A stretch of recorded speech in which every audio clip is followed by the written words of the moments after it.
Olá pessoal,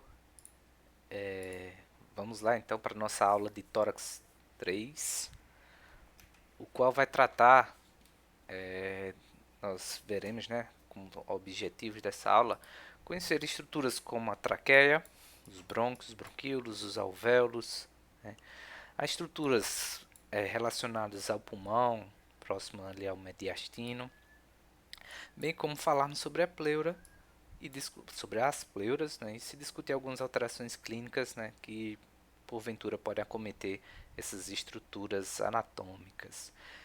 Nós vimos em nossas aulas que o tórax, né, ele vai estar dividido em três cavidades, né, a cavidade pulmonar direita e esquerda e a cavidade mediastinal. Isso. E então, tratando de um contexto, eu quero trazer uma história para vocês. Imaginem vocês então que um paciente está entubado, né? E vai chegar o momento em que nós vamos ter que retirar esse tubo. É isso.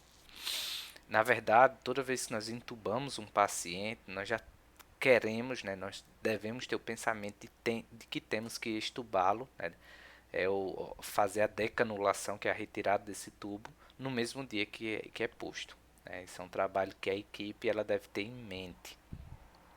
E como a anatomia ela pode auxiliar, a anatomia e a fisiologia, né, elas vão favorecer ou não a retirada desse tubo. Como reconhecer esses elementos anatômicos, certo?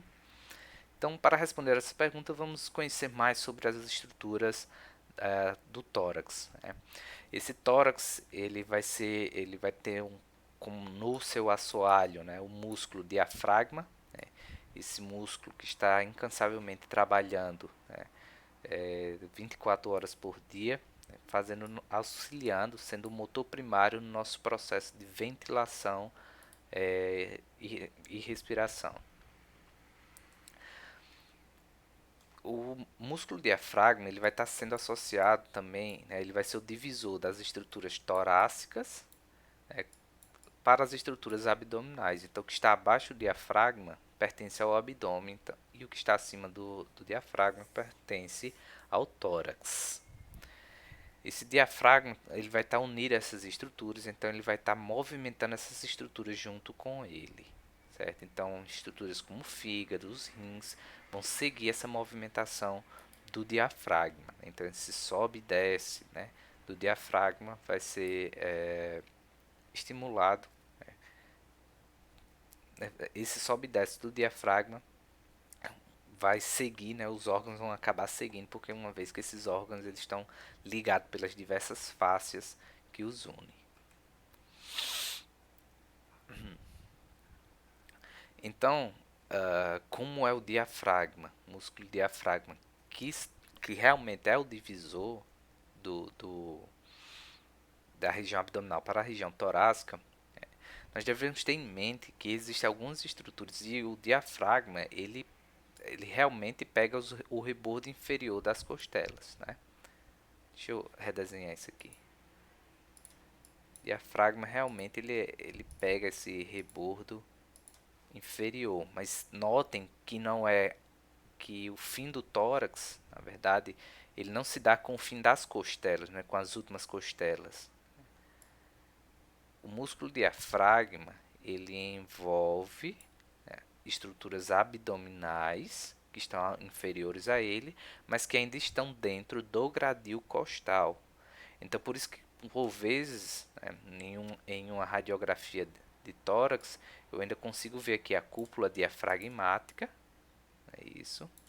E se vocês perceberem, a cúpula diafragmática que é mantida pelo diafragma, ela vai obedecer o contorno do fígado, que tem a sua porção direita mais superior do que a porção esquerda.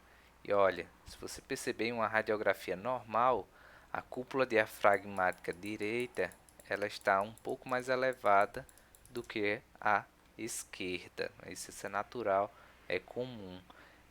abaixo do diafragma eu vejo essa densidade, né, na radiografia dada pela massa visceral do fígado, não é isso? E aqui eu encontro ainda a bulha gástrica, porque ao lado aqui vai estar o meu, ó, estômago. Então por isso que o estômago, como é um órgão que tem gases, não é isso? Ele tem ar dentro dele, então por isso que eu acabo vendo um pouco dessa transparência, que é a bulha gástrica à esquerda. Então todas essas estruturas acabamos percebendo-as na radiografia do tórax.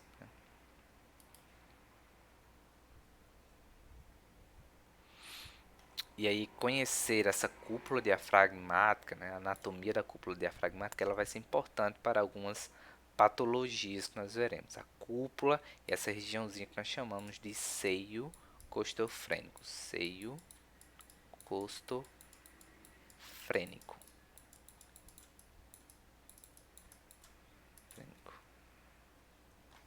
Seio costofrênico. São importantes aspectos, né, de avaliação da radiografia de tórax.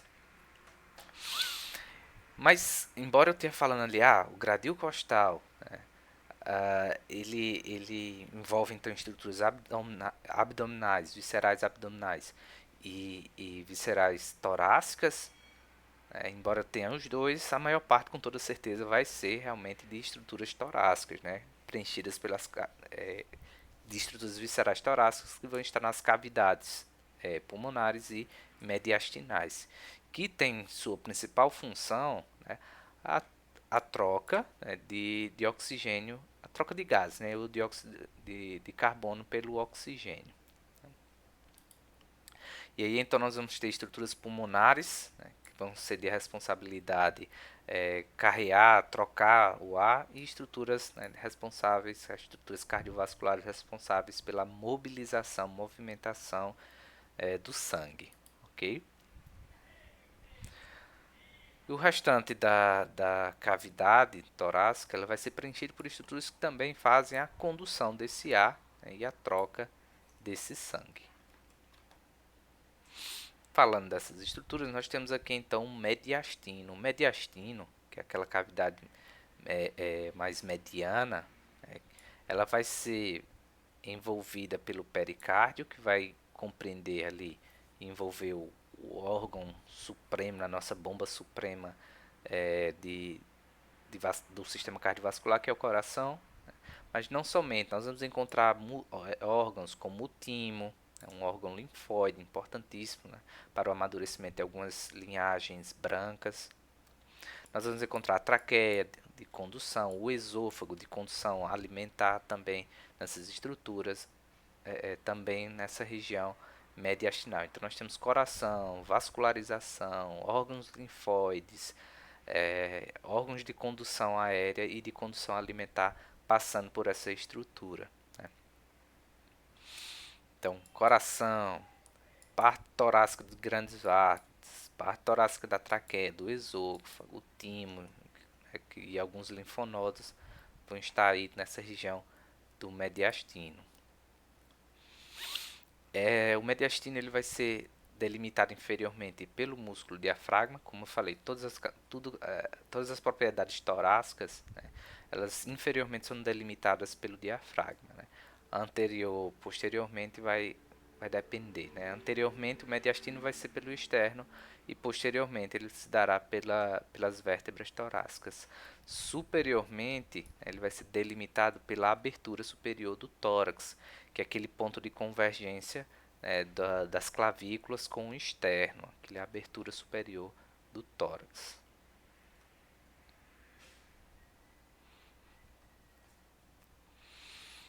O aparelho respiratório, então, ele vai estar dividido, né, funcionalmente em duas porções, as porções condutoras e a porção respiratória.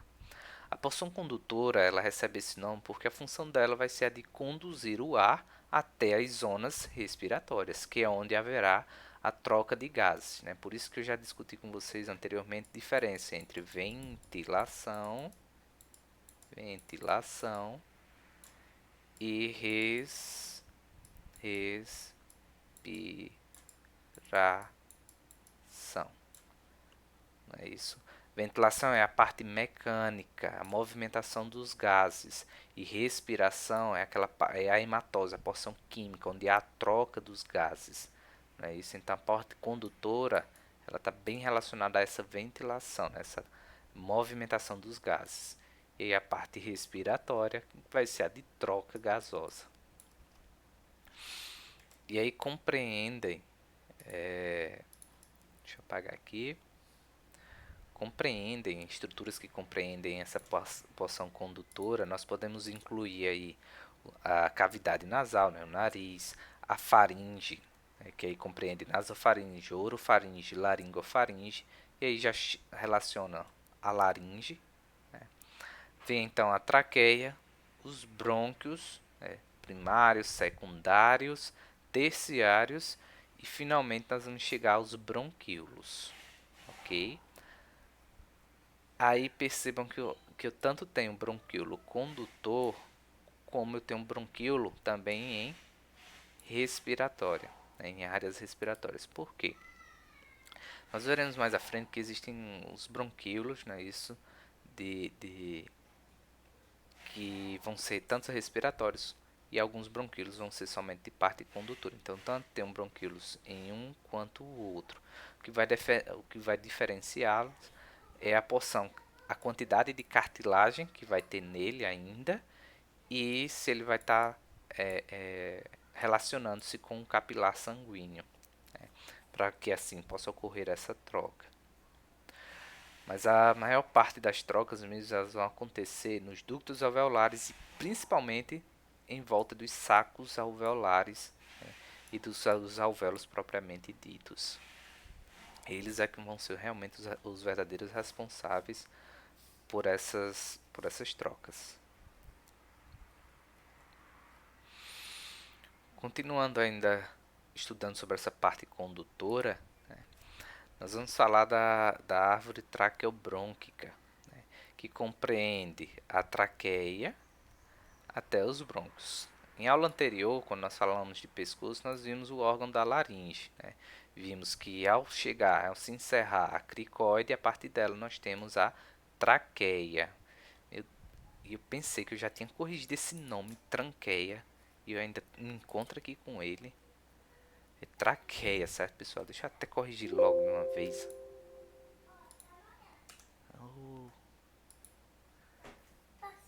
Traqueia. A traqueia, ela trata-se de um tubo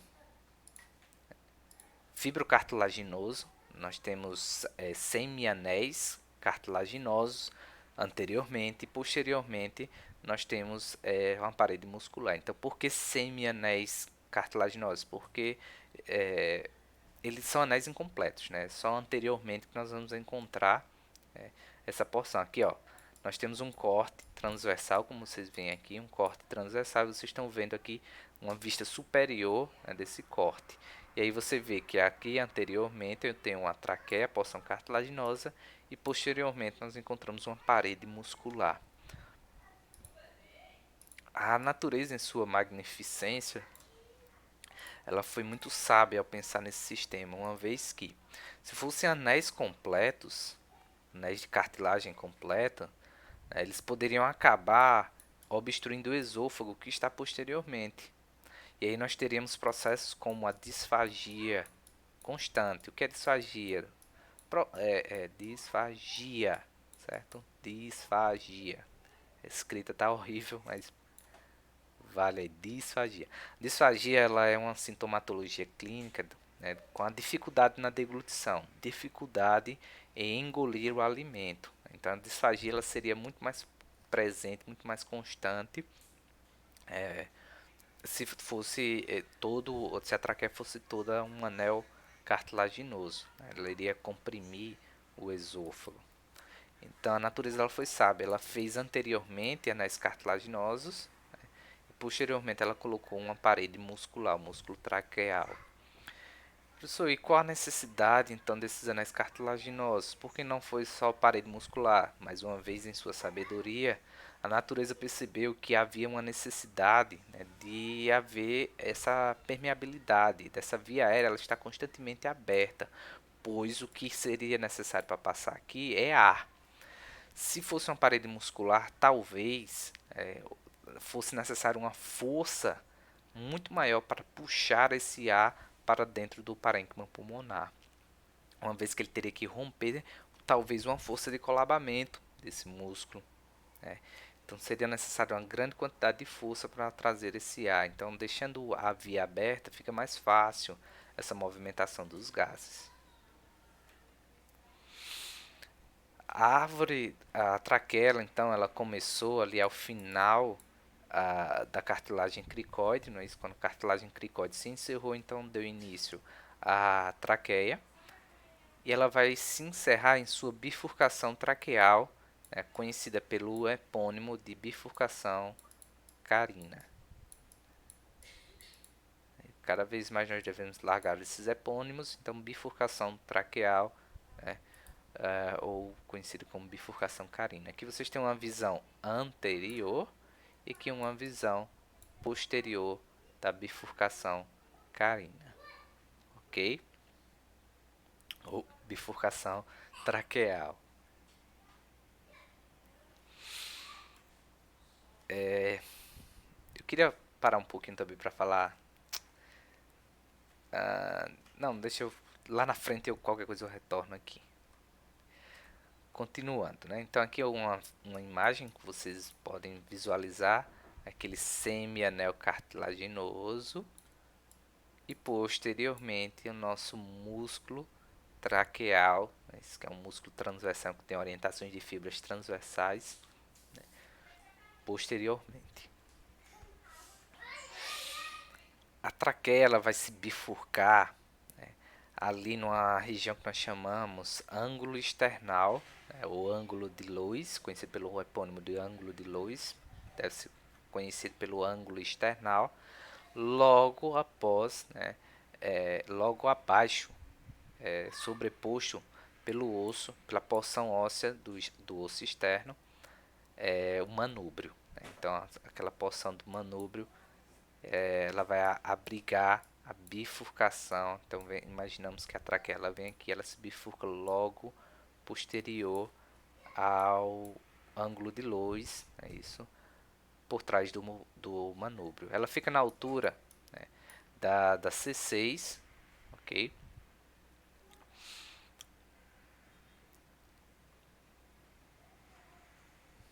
Ela fica na altura da C6 e vai seguindo até a T4, T5, mais ou menos, que é quando ela vai se bifurcar. Além disso, ela ainda possui um diâmetro de cerca de 2,5 cm, né? Isso é importante, isso no adulto, né? Isso é importante, né? Porque em crianças, em lactentes, esse diâmetro ele tende a diminuir. Por isso que nós temos que escolher pontos, né? pontos pontos não, tubos diferentes, de tamanhos diferentes para cada tipo de paciente. Por vezes, um dos problemas da intubação é a escolha do tamanho ideal, né? Do tamanho ideal para a traqueia para cada paciente. Então, tem que conhecer o tamanho do tubo. É importante também para sondas como os processos de aspiração traqueal. Então, esse diâmetro da traqueia ele tem uma relação com o tubo que vai ser colocado no processo de intubação, como nós falamos inicialmente. Além disso, você também tem que saber o tamanho da sonda, né, para adentrar esse tubo, para que seja feita a coleta de secreções para exame ou até mesmo para alívio do paciente, né, que é a aspiração endotraqueal, né.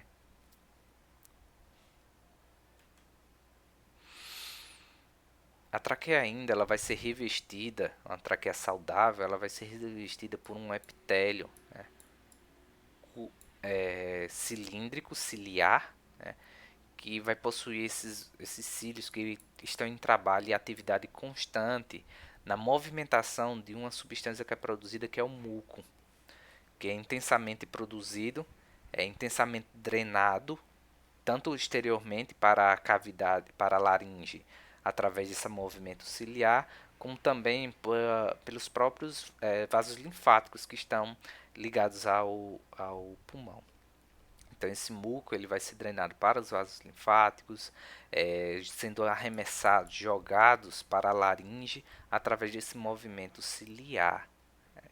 Então, esse movimento ciliar é muito importante para a manutenção interna, né, um equilíbrio desse líquido, desse muco que é produzido. A perda desses cílios, que é o que acontece, por exemplo, com fumo, com alguns produtos químicos que são tragados, né, pelo paciente, esses produtos químicos eles acabam lesionando esses cílios. E se for muito intensa a utilização desses produtos, se for constante, há o que nós chamamos de metaplasia. Metaplasia. Metaplasia.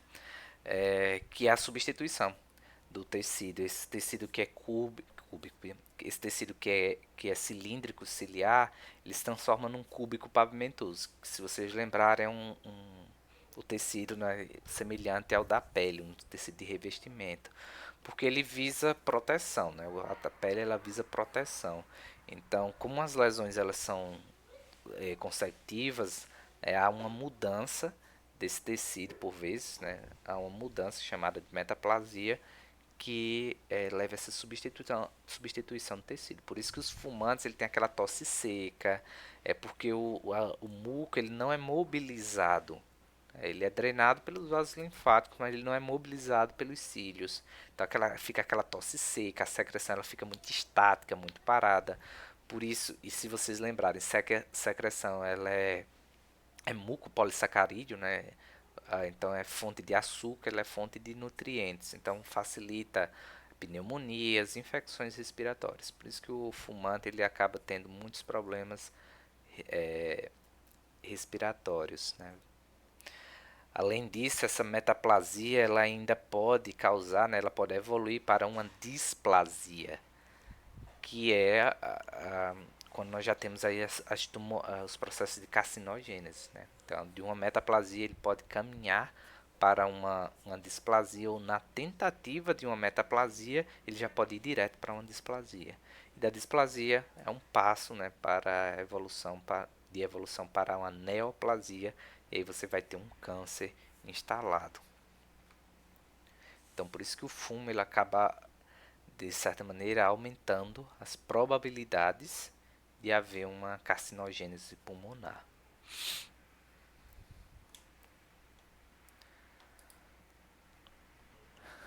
Perceba que ele não é uma garantia, né? Por isso que mas fulano fuma constantemente, nunca teve nada, nem teve câncer, nem nada. É porque ele vai fazer uma metaplasia, ele vai tentar modificar o tecido para criar uma resistência. É nessa metaplasia que pode carrear para uma displasia, né, que é só um acúmulo disforme das células, ou evoluir para uma neoplasia. Então, fumar ele só aumenta as probabilidades.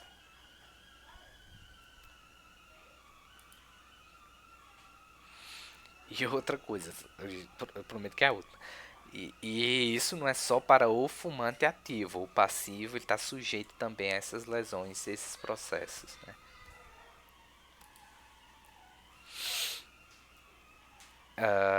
A traqueia ainda, lateralmente, como nós já vimos, ela vai ser permeada por vasos importantíssimos, né?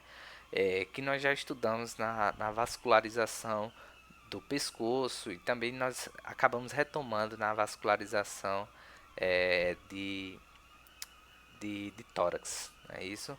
Além dos vasos sanguíneos, nós também temos os linfonodos, né, que vão estar presentes e em grande quantidade no pescoço, pois logo embaixo nós teremos um órgão importantíssimo que é o timo, né, para amadurecimento.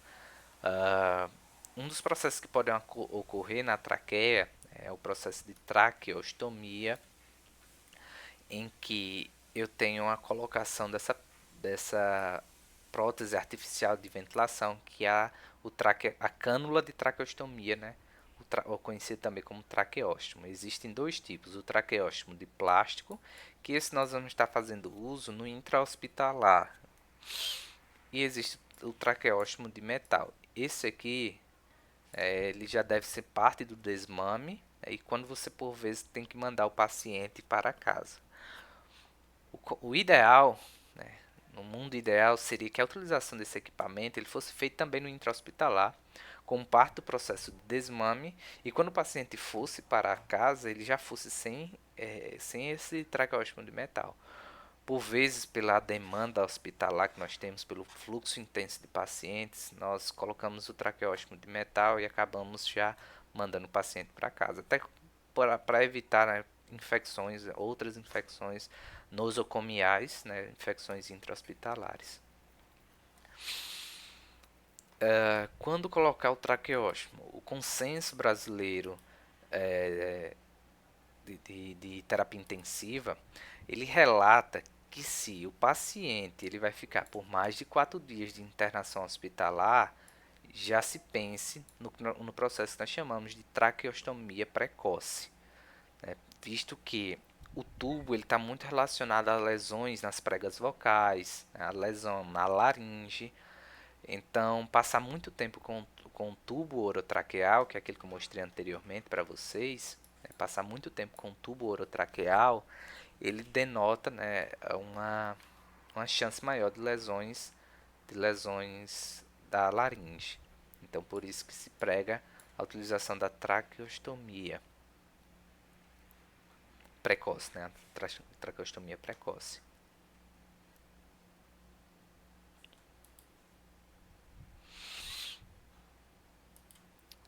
E aí, cruzando a traqueia, nós vamos para a árvore brônquica. Ao final da traqueia, né, após a sua bifurcação traqueal, nós vamos dar início à árvore brônquica. Os brônquios, então, eles vão ser divididos, né, em brônquios principais, brônquios secundários e terciários, também conhecido como brônquios principais, né, que são os primeiros ou primários, os brônquios lobares, né, que são os secundários, e os brônquios segmentares, né, que são os terciários. Então, primário, secundário, terciário, em ordem: brônquios principais, direito e esquerdo; brônquios lobares, lobo superior, médio e inferior, no pulmão direito, e no pulmão esquerdo só superior e inferior, e aí os segmentares, que são os terciários. Então perceba que a sua divisão é como se fossem os galhos de uma árvore, né? Por isso que ele recebe o nome de árvore brônquica. E agora sim, aí lembra que eu estava falando lá da bifurcação carina, que eu pensei se eu ia dizer alguma coisa? É por conta disso. As características dos brônquios, né? O brônquio direito, ele é mais curto e vertical. Além de dar uma impressão de que ele também era um pouco mais, tem um maior diâmetro, né, em relação ao esquerdo, né? Já o esquerdo, ele segue inferiormente, principalmente por conta da relação que ele tem com o arco aórtico. Então ele segue mais inferiormente, cruza o arco, vai por baixo do arco aórtico, para finalmente ele adentrar a região hilar e formar a raiz pulmonar, ok? Então, o brônquio principal direito, ele é mais largo, curto e vertical. Por vezes, nesse processo de intubação, pode acontecer a intubação que nós chamamos seletiva. Deixa eu voltar lá para o brônquio. Olha, porque você vem impulsionando o tubo, né, e como eu falei, né, ele é mais vertical, né, e mais largo. E você quer ir até o final do brônquio direito. Aí você acaba fazendo uma, uma ventilação seletiva, certo? No pulmão direito. Ele começa, devido à intubação, né, ele começa a ventilar só o pulmão direito, porque o tubo está vindo só para o brônquio principal direito. E ele passou do brônquio principal esquerdo, né? Então, o correto da intubação é ela vir antes da bifurcação carina. Então, o tubo ele tem que vir e parar antes da bifurcação carina para ventilar ambos os brônquios principais, né, direito e esquerdo. Como é que eu sei se eu estou ventilando seletivamente? Ausculta pulmonar. Através da ausculta pulmonar, ausculta ambos os hemitórax. Está ventilando os dois? Então, está bem posicionado, ok?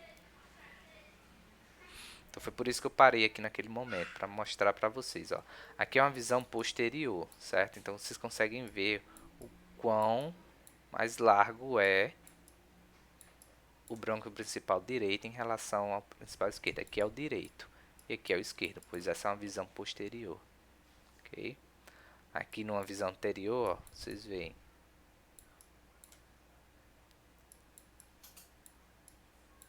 Ok? Bom, ele é mais largo. Aqui é direito, aqui é esquerdo.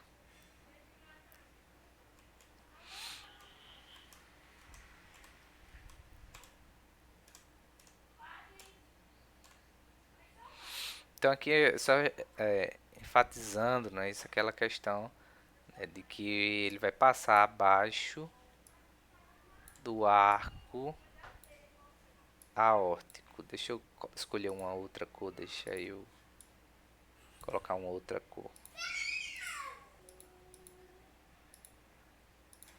Colocar um azul aqui. Então o arco aórtico está aí e o brônquio ele vai estar passando aqui por baixo, não é isso? Do arco aórtico, da veia bracocefálica.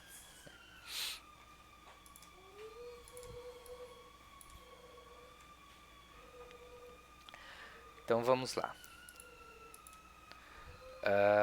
E aqui é aquela divisão, mostrando aquela divisão que eu já tinha falado para vocês. Vem a traqueia, a bifurcação traqueal, voltar aqui para um vermelho, bifurcação traqueal, brônquio principal direito, brônquio principal esquerdo. Aí vem os brônquios lobares, né, que são os brônquios secundários. E aqui está outro aqui por baixo, né? Os brônquios secundários. Aqui, ó, brônquios secundários. E aí vem os terciários, né, que são os bronquíolos segmentares, né?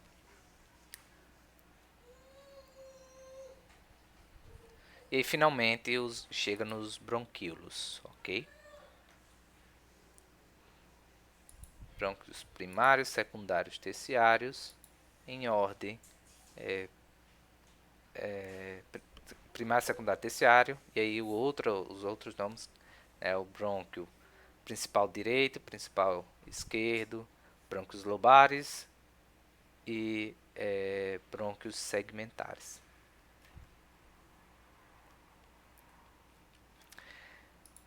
E aqui eu já retorno para vocês para aquela discussão, né?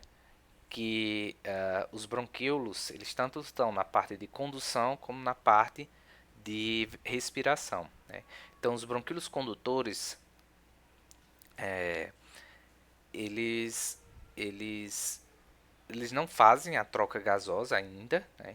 Então eles só fazem aquela a porção de condução do gás. Já os bronquíolos respiratórios, né, já são aqueles que já estão bem relacionados aos ductos respiratórios, aos sacos alveolares, né, e aos alvéolos. Então também já tem um capilar passando por ele. Eles acabam fazendo, né, um pouco dessa troca gasosa, ok? Mas eles não são os principais, né, a fazerem essa troca. E sim fica para os sacos alveolares, ok? Então eles participam tanto da condução como do processo de respiração.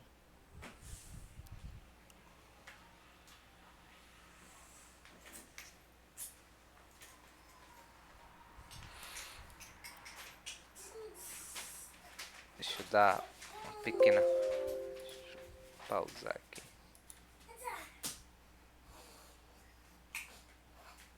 Então vamos lá.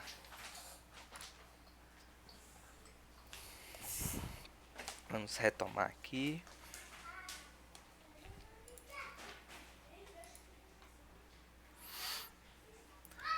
E aí, ao final dos bronquíolos, nós vamos encontrar os sacos alveolares, os ductos alveolares, né, que aí vão desembocar nos sacos alveolares. Né, e aí, esses sacos alveolares, eles vão estar sendo envolvidos pelos capilares, né, sanguíneos que recebe o nome de plexo capilar alveolar, que trata-se de ramos, né, das artérias pulmonares e das veias pulmonares, né? Então, o encontro dessas estruturas dá-se no plexo capilar alveolar, certo? Aqui vocês veem o plexo, essa estrutura, e aqui, ó, os sacos alveolares sem o envolvimento do plexo alveolar. Vocês veem as estruturas. Além disso, nós temos aqui a pleura. Essa que nós chamamos de pleura visceral, certo? Essa pleura visceral ela é indissociável do parênquima pulmonar. E quem é o parênquima pulmonar? Os próprios alvéolos fazem parte do parênquima pulmonar, né? Então, lá na nossa prática, nós dificilmente conseguiríamos separar no cadáver alvéolos da pleura visceral. Todos eles fazem parte do parênquima pulmonar. Assistiremos agora um vídeo sobre uma broncoscopia. Okay? Então nós temos aí uma tomografia que mostra uma densidade pulmonar à direita.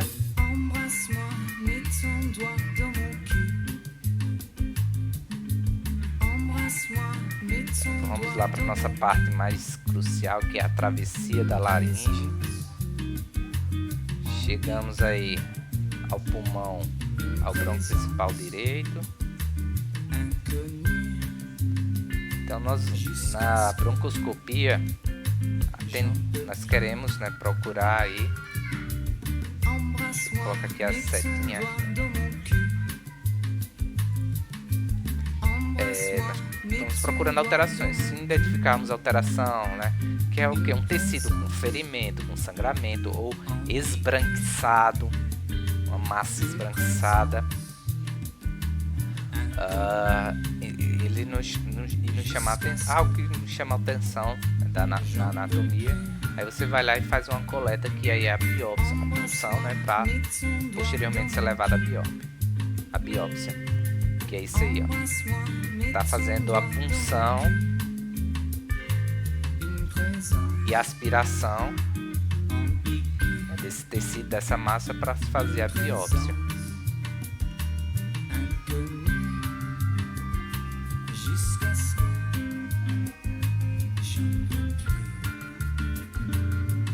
E agora ele está no pulmão esquerdo, só para dar uma conferida, mas como ele tinha visto na tomografia que a alteração era à direita, ele fez uma broncoscopia somente à direita, uma punção somente à direita. E aí, finalmente, pessoal, nós chegamos ao parênquima pulmonar, que trata-se dos alvéolos, que são responsáveis por essa troca, né, entre os gases, por esse processo que nós chamamos de hematose, que trata-se dessa troca do gás, né, do dióxido de carbono pelo gás oxigênio. O parênquima pulmonar saudável, ele tem essa coloração rosada, ele é macio, né? E o que nós vamos ver em nossas práticas será esse pulmão aqui mais enegrecido, mais rígido, né?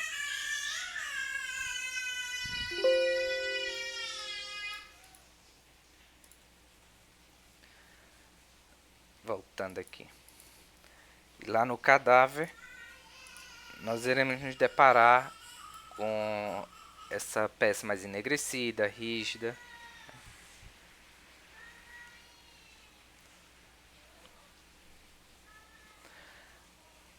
Os pulmões, pessoal, então, eles são separados, né, em duas cavidades. Nós temos o mediastino ao centro e as duas cavidades pulmonares, a direita e a esquerda. E aí nós vamos ter, então, dois pulmões preenchendo essas cavidades. Cada pulmão ele vai possuir um ápice, uma base, de 2 a 3 lobos pulmonares, né? O direito, nós sabemos que possui 3 lobos pulmonares, enquanto o esquerdo ele vai possuir dois lobos pulmonares. Esses lobos eles vão ser separados por fissuras, né? A exemplo aqui, ó, nós temos nessa imagem o lobo pulmonar superior, que é separado do lobo médio através de uma fissura, que é a fissura horizontal. Já o lobo médio é separado do lobo inferior através da fissura oblíqua. Essas fissuras elas provêm do desenvolvimento embrionário, certo? E aí se atentem, né, acho que eu vou ver se eu mostro para vocês eu vou falar sobre o derrame pleural e tem um derrame muito especial que é o derrame pleural de fissura horizontal, que ele forma como se fosse lembra, né, um limão dentro do pulmão. Ele é tão bem delimitado, né, como é bem delimitado, você acaba não desconfiando de um tumor, porque o tumor ele não possui essas delimitações, né?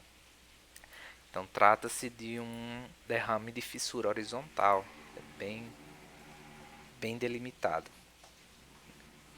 Enquanto o pulmão esquerdo ele só vai possuir o lobo superior e o lobo inferior e somente uma fissura, que é a fissura oblíqua, né, separando o lobo superior do lobo inferior. Então, ambos os pulmões possuem fissura oblíqua, mas somente o pulmão direito possui a fissura horizontal. Além disso, os pulmões eles ainda possuem três faces. A face costal, que é toda aquela parte do pulmão que está em contato com o gradil costal. A face mediastinal, que é aquela parte mais interna do pulmão, que é o que vai estar em contato com o mediastino. E a face diafragmática, que é toda aquela porção inferior que vai estar em contato com o músculo diafragma. Essas três faces também, elas podem ser divididas em três margens. Na margem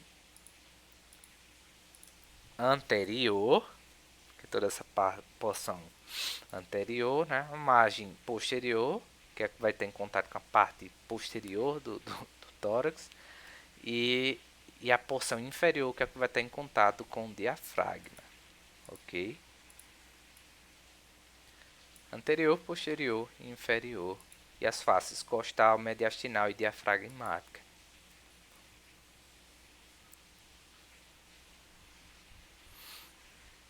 Lá na prática eu vou mostrar para vocês, né, porque que ela chama costal. Na verdade nós temos marcas, né, impressões das próprias costelas no parênquima pulmonar. Características: o pulmão direito ele é um pouco mais curto, certo? É porque né, a imagem aqui não está perfeita, mas ele é mais largo e mais curto em relação ao pulmão esquerdo. Uma vez que você lembrar que o fígado, né, está na direita, ele é mais elevado do que na porção esquerda. Lembre lá da cúpula diafragmática. Por isso que naturalmente o pulmão direito ele é mais curto e mais largo do que o pulmão esquerdo, ok?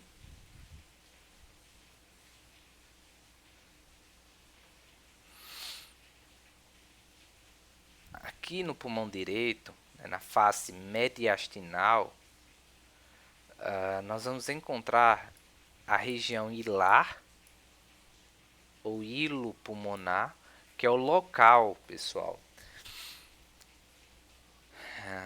O pulmão ele está em suspensão, né? Ele está suspenso dentro das cavidades pulmonares, né? Externamente nós temos a pleura parietal e internamente a pleura visceral, e entre eles nós temos o líquido pleural. Nós vamos já falar sobre ele.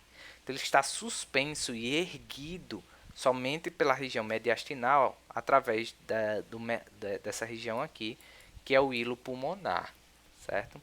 O hilo pulmonar é o local de entrada dos vasos sanguíneos, de nervos, né, e dos brônquios principais e de vasos linfáticos, certo? Então é aí que ele vai estar adentrando nos pulmões. Essa região nós chamamos de hilo pulmonar e também de raiz raiz pulmonar, certo?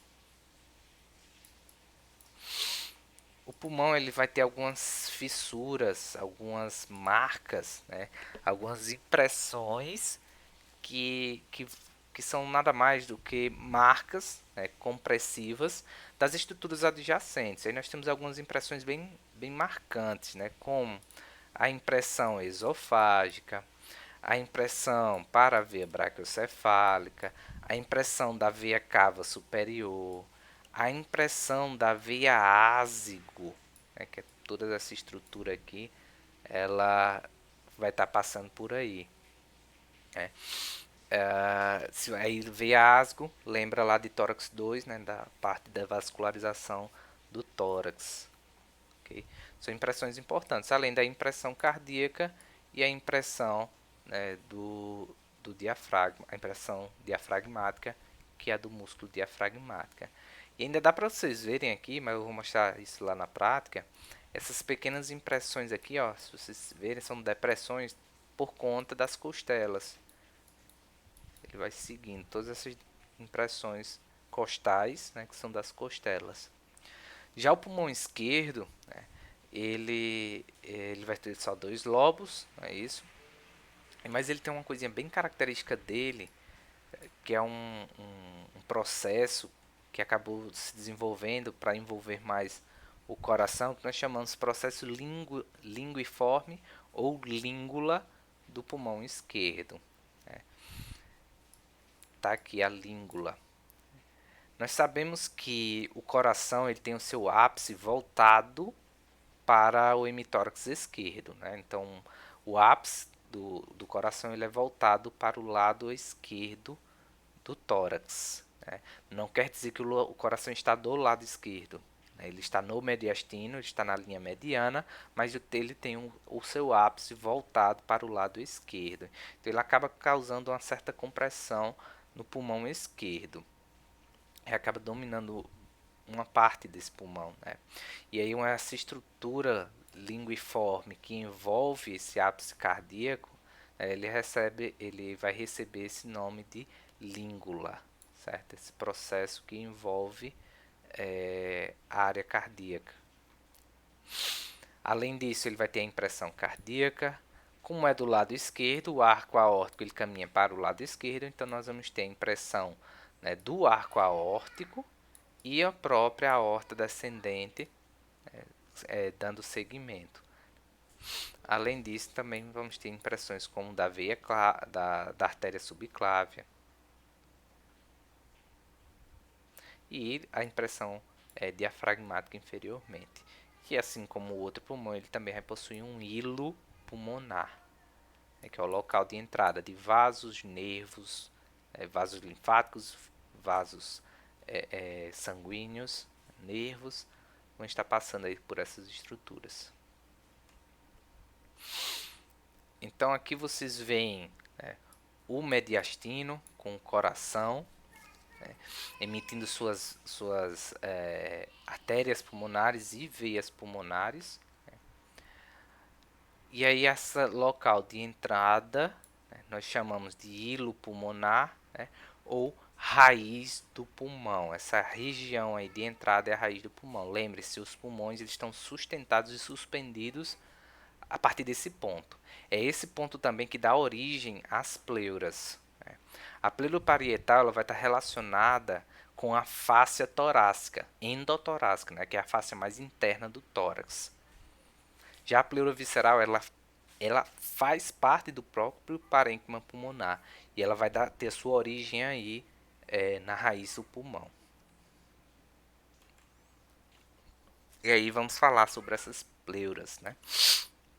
Como eu falei, a mais externa delas é a pleura, tá aqui, a pleura parietal, que aqui vai estar em contato, né, com o gradil costal, certo? Com a fáscia endotorácica, certo? Então, o gradil costal, em sua face mais interna, ele vai ter uma fáscia, que é a fáscia endotorácica, que ela vai estar em comunicação com a pleura. Né? E é a pleura parietal, que é a mais externa dentre elas. Já a pleura visceral é a mais interna, né? É a quase indissociável do parênquima pulmonar. Ela faz parte do parênquima pulmonar. Na dissecação do cadáver, ela é indissociável. Você não consegue separar a pleura visceral do parênquima pulmonar. Histologicamente você consegue isso. E entre, então, as duas pleuras que nós temos, a pleura parietal e a pleura visceral, vai existir um líquido, existe uma cavidade, na verdade um espaço, que é a cavidade pleural, e essa cavidade ela vai ser preenchida por um líquido chamado líquido pleural. Então você deve imaginar essa cavidade, imagine duas lâminas de vidro, dois vidros, né? Um vai ser a pleura parietal e a outra a pleura visceral. E aí eu derramo líquido, água entre esses vidros, né? E aí eu coloco um vidro sobre o outro. Quem já teve essa experiência sabe que é difícil separar um vidro do outro, mas que eles mesmo assim eles ainda conseguem deslizar entre si. Né? É esse mesmo processo que as pleuras elas fazem. E o problema? Existe uma patologia, existem várias patologias, né, que podem culminar com um processo que nós chamamos de derrame pleural, que é o aumento do líquido pleural nesta cavidade. Consequentemente, há um aumento, um distanciamento entre a pleura parietal, que é a mais externa, e a pleura visceral, que é a mais interna. Há um distanciamento entre elas. E isso vai repercutir no colapso pulmonar. O pulmão ele começa a colapsar, a se fechar. Por quê? Naturalmente, né, existe uma tensão superficial desse líquido pleural que auxilia nesses processos ventilatórios. O que é essa tensão superficial? Né? Todo líquido, pessoal, ele tende a querer unir suas moléculas. Né? Então, uma molécula de água, por que é que eu consigo ver as gotas de água? Né? São grupos de moléculas de água. Né? Por que, que uma folha ela não afunda na água? Por que, que insetos podem flutuar sobre a água? Graças à tensão superficial dos líquidos, né? Em especial aqui nós estamos falando da água. O que é isso? É a capacidade que uma molécula de água tem de querer se unir à outra. Então elas se mantêm unidas entre si.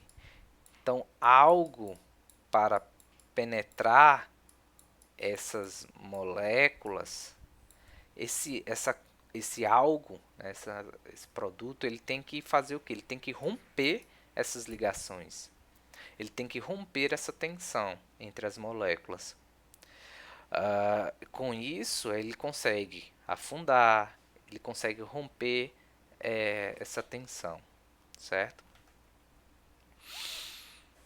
Percebam que quanto maior a quantidade de líquido, certo?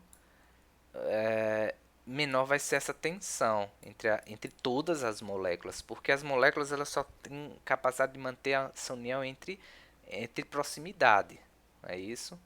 Moléculas próximas. À medida que você vai se distanciando, elas vão perdendo a comunicação entre si. Né? Então essa molécula vai perder comunicação entre essa daqui. Ela vai estar ela vai estar comunicando muito próximo, né? As moléculas próximas. O que isso tem a ver com a pleura? Vocês têm que entender que a ventilação, que esse processo de obtenção do ar, ele depende da capacidade muscular do indivíduo, principalmente do músculo diafragma, mas também de músculos acessórios da ventilação, como nós vimos anteriormente na aula de tórax, né? Nas aulas iniciais. Nós temos musculaturas que estão acessórias, como escalenos, esternocleidomastoide, músculos intercostais, serráteis. Então esses músculos se contraem, como eles são músculos ligados ao gradil costal, né, então eles puxam o gradil costal, que puxam a pleura parietal, que por tensão superficial, por manter essa união entre as moléculas, vai puxar a pleura visceral. que aí, por sua vez, vai distender o parênquima pulmonar. Já se eu tenho muito líquido, essa puxada que os músculos dão na pleura parietal, ela vai ser transmitida ao líquido, que vai acabar se perdendo. Tamanha é a quantidade de líquido e não vai chegar na pleura visceral e, consequentemente, não vai causar distensão do parênquima. Então, acaba que esses alvéolos eles não vão ser distendidos por essa força pleural. E aí, então, ocorre o colabamento alveolar. E eu tenho o colapso pulmonar por conta desse derrame pleural. Ok? Isso aqui é para entendermos o derrame pleural. Professor, não entender como essas pressões pulmonares elas funcionam.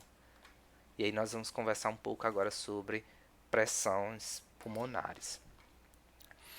Ao todo, certo, pessoal? A expansão do gradil costal da caixa torácica, né, ele promove uma pressão que vocês vão conhecer já já, que é a pressão transpulmonar, que é uma pressão negativa para atrair o gás. Toda pressão negativa, né, todo valor negativo de pressão, ele é um valor de sucção. Um valor de sucção, ele suga o ar, certo? Então, valores negativos, ele suga o ar, ele atrai o ar para dentro. Então, se meu processo de inspiração é um processo para obtenção de gás, eu tenho que fazer uma pressão negativa para que essa inspiração ela aconteça. Ok? Então, essa pressão pleural, ela é em torno de 5 centímetros. A pressão pleural. Porque ainda nós vamos ter uma outra pressão, que é a pressão alveolar, que ela é em torno de 1. Na verdade, aqui eu falei 5 centímetros, mas é de menos 5,5, mais ou menos, a pressão pleural.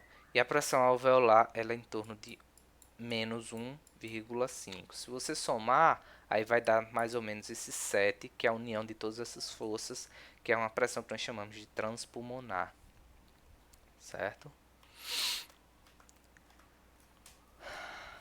Então, em resumo, os músculos eles se contraem, eles geram uma tensão na pleura parietal, que transmite essa tensão para o líquido pleural, que retransmite essa tensão para a pleura visceral, que por sua vez traciona os alvéolos. É isso? E aí promove uma pressão negativa, que vai fazer com que o ar lá dentre as vias respiratórias. E isso nós estamos falando só do ponto de vista pressórico, certo? Ok? Essa pressão gerada, ela é chamada de pressão transpulmonar, que é essa diferença de pressão negativa que vai ser necessária para o processo de inspiração. Ok? Então a inspiração ela necessita desse processo de pressão negativa, que é a pressão transpulmonar, que é a união da pressão pleural de 5,5 com a pressão alveolar de 1,5, que aí vai dar mais ou menos o 7, né, de pressão negativa que necessita para que o processo de inspiração ele ocorra. Ainda falando um pouco mais sobre a extensão do líquido, eu vou falar e pressão alveolar, eu vou falar um pouco aí sobre uma lei que rege esses sistemas, que é a lei de Laplace. Nessa lei, está descrita aqui, nós temos que, né, a pressão ela vai ser igual à tensão, né, a tensão exercida no alvéolo, e ela vai ser diferente, né, em relação ao raio. Ou seja, quanto menor o raio, maior a pressão. Quanto menor o raio, maior a pressão. Se vocês lembrarem, né, o raio ele é uma unidade de medida nas circunferências. Circunferências são os objetos circulares, né, redondos. Né. Aqui você tem uma circunferência. O raio ele vai ser a metade do diâmetro da circunferência, né? Então, o diâmetro é a unidade medida do interior da circunferência. O raio ele é a metade desse caminho, né? Então, quanto maior o raio, maior também vai ser o diâmetro, uma vez que o diâmetro vai ser o dobro do raio. Porque, ai meu Deus, eu falando de física, né?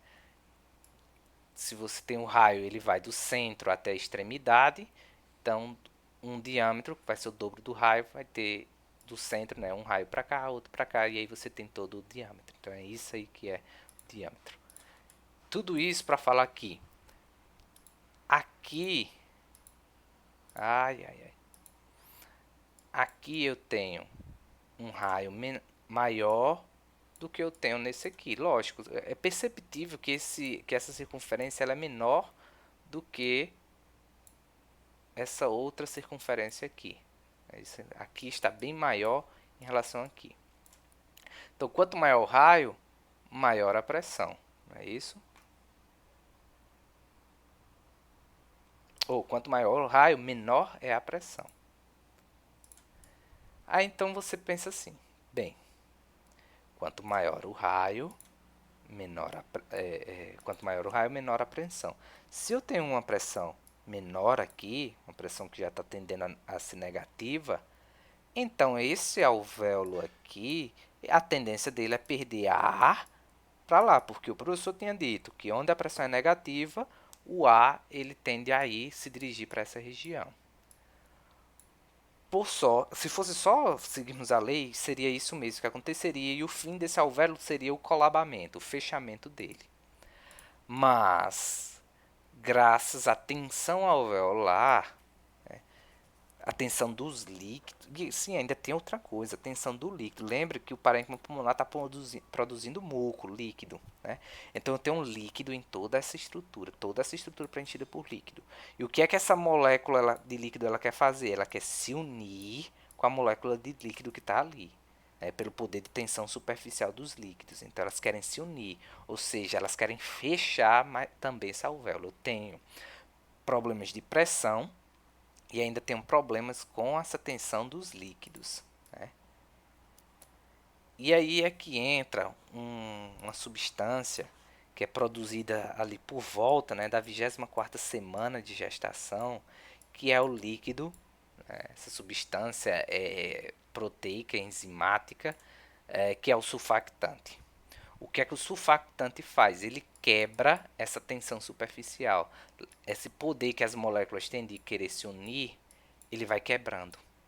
Então, essa tensão ela vai ser quebrada, né, pela ela vai ser quebrada por esse surfactante. Então, esse poder de colabamento que o líquido ele tem, ele vai ser restringido pelo surfactante. Professor, então sendo assim, quanto mais surfactante, menos tensão e mais distabilidade. Isso, quanto mais surfactante, maior vai ser a distensão. Só que esse surfactante ele vai ser controlado pelo sistema nervoso, né? Quanto mais estirado, menor vai ser a secreção de surfactante.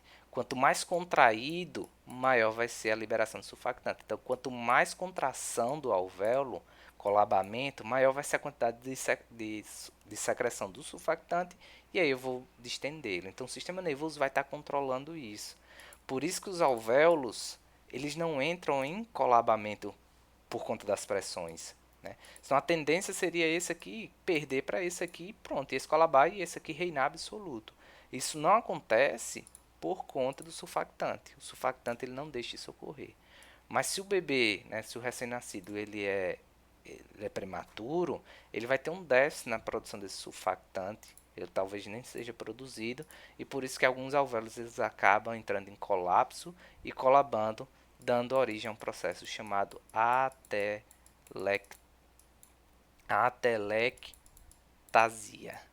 né? Atelectasia, que é o colabamento, o colapso alveolar, né? É o fechamento desses alvéolos, ok? Nesse caso em especial, como é o prematuro, né, ele recebe um outro nome que é chamado de síndrome, síndrome da membrana, síndrome da membrana hialina, síndrome da membrana hialina, que é essa ausência do surfactante no recém-nascido, prematuro. Bem complicadinho, não é, esses processos de pressão. E ainda para complicar um pouquinho mais, não, talvez para esclarecer um pouco mais, vamos falar de complacência pulmonar, né? Que é essa capacidade de, após esse processo de uma pressão negativa, né, que ocorre a inspiração, o pulmão agora ele vai se insuflar e se distender, né? Esse processo de distensão ele chama-se complacência pulmonar. Ele, quanto a complacência, ela deve ser boa, ela deve ter uma medida ali de 50 a 100, né? Que eu vou mostrar para vocês, né? 50 a 100 milímetros de água é a unidade de medida de uma complacência boa de um indivíduo saudável, certo? Baixa complacência significa rigidez pulmonar, típico de, por exemplo, um paciente com enfisema pulmonar, talvez causado por aquela metaplasia do fumo, certo? Pode culminar no enfisema, numa mudança do tecido que perde a sua elasticidade. Não confunda elasticidade com elastância, certo? É outra coisa. Então, a complacência é esse poder de elasticidade, de distensão do pulmão, ok? Essa medida de rigidez. Existe um cálculo, né, para complacência que nós chamamos de complacência estática e complacência dinâmica. E nós profissionais do CTI, da unidade de terapia intensiva, usamos demais esse cálculo aqui, que é o de complacência pulmonar, né? Então, aquele paciente que eu mostrei para vocês, ele está em ventilação mecânica, em ventilação artificial, né? Como saber se é o momento exato para eu retirar esse paciente? Eu tenho que ver se ele está fazendo uso de musculatura acessória. Se ele faz uso dessa musculatura acessória, significa que ele está em sofrimento respiratório, né? Se está bem evidente, se eu vejo, né? Isso é uma das características. Outra é a gasometria desse paciente, saber se essa troca de gases elas estão boas. Uma outra coisa é saber se ele está tendo elasticidade nessas estruturas. Complacência pulmonar. E aí eu faço o cálculo de complacência. Eu deixo o meu paciente ventilando a volume controlado, pego o valor de volume corrente dele, vou dividir sobre, né, um outro cálculo, que é a pressão de platô desse paciente, que eu pego essa pressão de platô no ventilador mecânico, né, e a PIP, que também vai estar no ventilador mecânico. Pego o valor de pressão platô, diminuo, faço uma subtração pela PIP, e ela vai me dar uma diferença de pressão, que vai estar aqui. Aí então eu vou finalmente pegar volume corrente, dividir sobre a diferença de pressão. Se ele me der um valor acima de 30, esse é um paciente que está indicando que eu posso fazer a extubação. Mas lembre, isso não é sozinho. Tem gasometria, uso de musculatura acessória para saber se esse paciente está realmente apto à extubação. E um valor de complacência pulmonar também ele é preditivo, né, acima de 30, ele é preditivo para uma boa extubação, ok? Aqui então, pessoal, nós temos aqui algumas imagens radiográficas onde eu percebo um processo de atelectasia. Olha aqui, lá naquela radiografia normal, nós tínhamos aquela cúpula que deveria ser mais elevada do que a cúpula direita que deveria estar mais elevada do que a esquerda. Não é o que acontece aqui. Aqui eu tenho minha cúpula diafragmática talvez até mais rebaixada do que a direita, né? Tá aqui a direita. Deixa eu colocar aqui em cima, aqui a esquerda, aqui a direita. Então minha cúpula diafragmática, está aqui embaixo, ela deveria estar mais elevada e para você ver, ela está mais rebaixada. tenho muita transparência, que é esse escurecimento aqui. Outra coisa, né? Eu vejo, ó, essa região aqui que é a minha área cardíaca. Além disso, eu estou vendo, consigo contar os corpos vertebrais. Esse processo aqui é um processo de atelectasia e de colabamento do pulmão esquerdo. A atelectasia, esse colapso da atelectasia, ele leva, né, a transferência das vísceras. O coração, eu não poderia estar vendo esses corpos vertebrais, porque eu tenho minha massa cardíaca aqui na frente do corpo vertebral. Então, eu praticamente não deveria estar vendo, né? Além disso, a minha área cardíaca, ela deve estar no meio, vou traçar aqui uma linha, no meio do meu hemicorpo, né, esquerdo. Ele deveria estar tocando essa linha, ele já ultrapassou ela.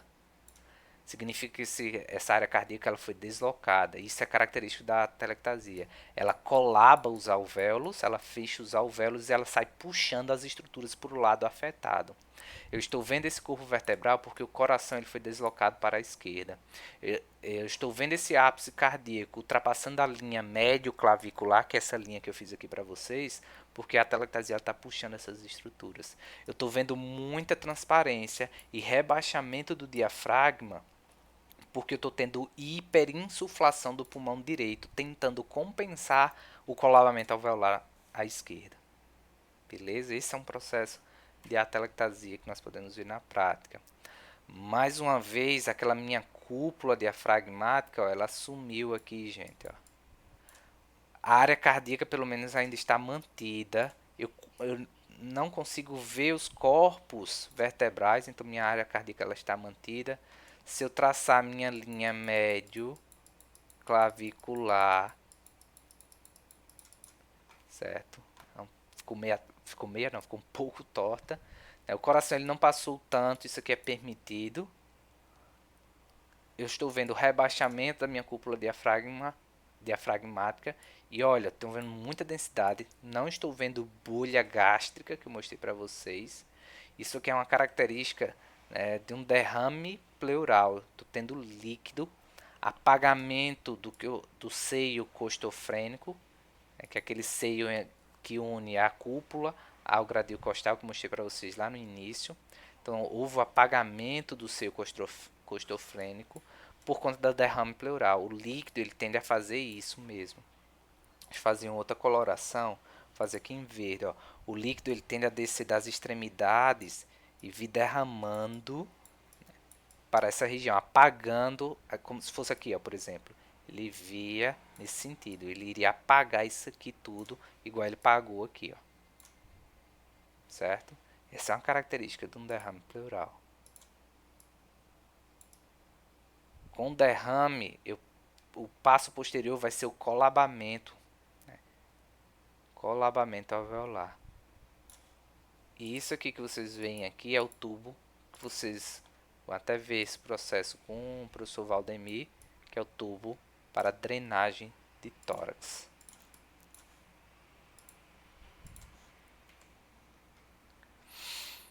Uma outra imagem que eu trago para vocês é para vocês verem aqui, ó. Isso aqui houve um distanciamento entre a pleura parietal, que é a do gradil costal, e a pleura visceral, porque ó, é bem essa imagem é muito difícil, certo, de se perceber, mas olha, aqui eu vejo um rajado que é do parênquima pulmonar, e você vê o contorno bem delimitadozinho. Você percebeu, ó, a partir dessa linha para cá, você não vê esse rajado que é o dos brônquios, dos bronquíolos, dos brônquios segmentares, nem tampouco dos bronquíolos. Houve um afastamento, né, característica de, de alterações pleurais, né? Não é um derrame porque estaria denso, né? Pode ser N situações, pode ser só o colapso mesmo, né? Só o colapso pulmonar, o fechamento, o colabamento, como se fosse uma atelectasia, colapso alveolar. Aqui, ó, isso aqui é característica do derrame pleural. Olha aqui, ó, camada pleural, diafragmática, cúpula diafragmática. Deixa eu colocar em vermelho de novo. Cúpula diafragmática. Aí, ó, seio costofrênico preservado. Linha médio clavicular, área cardíaca preservada. Quase não vejo os corpos vertebrais, então área cardíaca preservada. Mas aqui, ó, eu não sei onde está a minha cúpula diafragmática. Opa, não sei onde está a minha cúpula diafragmática e houve apagamento do seu costofrênico com muita densidade, característica do derrame pleural. Olha a densidade, por isso que eu não posso dizer que essa outra é derrame pleural. Não tem uma densidade. Poderia ser sangue, né, que é o hemotórax, que também tem essa mesma característica do derrame pleural. Ok? Olha isso aqui. Primeiro que isso é uma radiografia infantil, né, de uma criança. Percebe pela estrutura óssea. Eu estou vendo o meu corpo vertebral. Cadê a área cardíaca que era para estar aqui à esquerda, né? Que isso aqui é a esquerda, aqui é a direita. Cadê minha área cardíaca que não está aqui? Pelo menos a cúpula diafragmática e o seu costofrênico eu consigo ver. Mas aqui não sei delimitar onde está a cúpula, não sei delimitar onde está o seio costofrênico. Né? Não consigo delimitar o seio costofrênico. Está muito rajado aqui, muito denso. Isso significa dizer que essa criança ela sofreu uma atelectasia. Houve um desvio do coração para a direita, gigante, certo? Para a direita, por isso tem muita densidade aqui, ok? Atelectasia. Beleza, pessoal? Então nós vimos aí na aula de hoje estruturas da traqueia, dos brônquios, né? Próprio parênquima pulmonar e também vimos as pleuras que o revestem. Além disso, discutimos alguns processos, né, patológicos que podem estar cometendo essas estruturas e alguns exames que são feitos relacionados a essas estruturas. Espero que vocês tenham gostado. Qualquer dúvida é só entrar em contato comigo. Vocês ainda podem fazer a leitura, né, das referências que eu indico para vocês aqui, que é a anatomia orientada para a clínica do Moore, como sempre, né, falando de anatomia. Eu gosto muito do Moore. E além disso, quando eu falei de pressões pulmonares, aquela fisiologia ventilatória, eu tirei, né, do Sarmento, né, que é um bom livro para entendermos mecânica ventilatória, ok?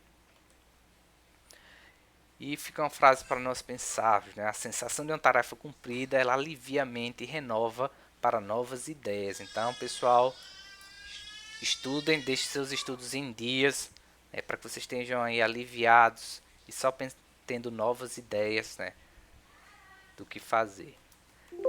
Tchau, tchau e até a próxima.